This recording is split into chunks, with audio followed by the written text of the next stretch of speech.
A022 HT. Shoutout kay Boss Ian.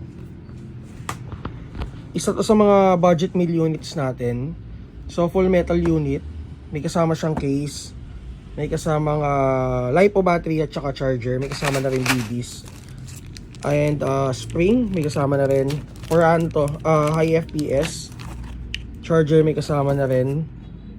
Cleaning rod. Ayan. So price niya is 10,900.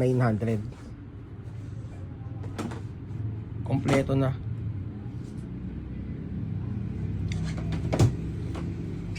Makikita niyo to guys sa ano natin, sa folder natin.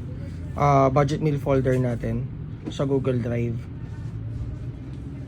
Okay, test natin. Before natin i-out.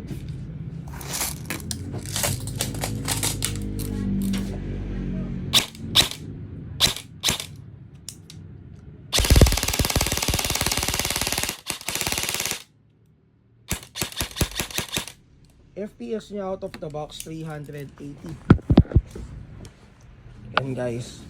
So tawag dito, pag nagpalit kayo ng spring na to, ito pa nga yung FPS to, papalo yan ng mga around 430. Okay, so for details guys, PM lang kayo sa page namin, Mavs Hobby Shop.